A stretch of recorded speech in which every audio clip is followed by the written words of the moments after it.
Micaa wayii jaaladhee sheeka. Yoo micaa wayii jaaladhee jedhu ani bakka mallaqa na qarqaarii naan jedhe. Mallaqa fidiyee.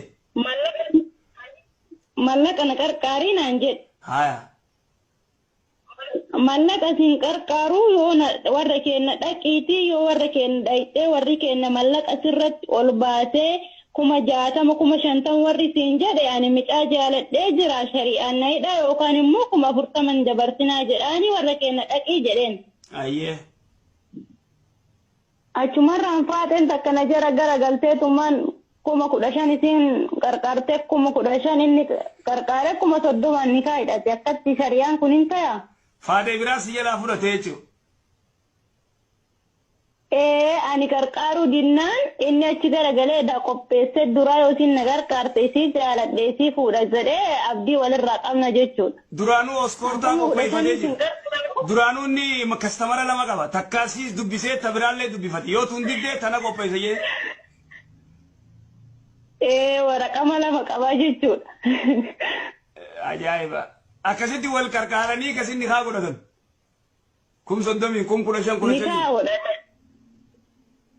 15,000 isi qarqaaree 15,000 isi qarqaaree 15,000 isa fidee akkasin nikaa walidhaatan. Mee kana nu balleessaa jira. Nummoo warra bultiin ijaarin miidhamaa jirra. Isaan warra mallaqa qabutti jara jedhanii mallaqa kana qarqaaree yoo bultii ijaarre bolullee bultiin teennan taatu.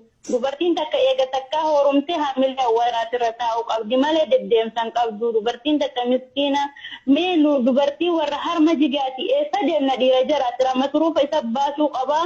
Dubartiin immoo mallaqa nurratti ol baaftee gabbartee ofiitti horumtee nummoo warra bultiin ijaarii warra mallaqan qarqaarin ofiif qarqaartee fuudhaa jirti. Eegas immoo yoo inni nyaatee alatti gate she'anawaaris gaafannamee akkamitti irraa fudhanna mallaqamee akkamitti baafna jettee qaaditti fiidi. Qaadiin amata lama silaa yoo mallaqa fudhate kashirraa godhe isin sama biraa birrii qarqaartee horumti ammas. Warri birrii qarqaarre jedhu kun nurraa hafuu akka shari'aatitti nurraa itti himaa. أنا مو دعائي نقول أسنين. إن شاء الله يا رب سيعمل كيس خنا جيا خبرني سنجافا يا رب سيعمل إن شاء الله خنا جيا. كيمانا كبري في دينجروم إن شاء الله. كيمانا كبو رب سيعمل إن شاء الله أبشر.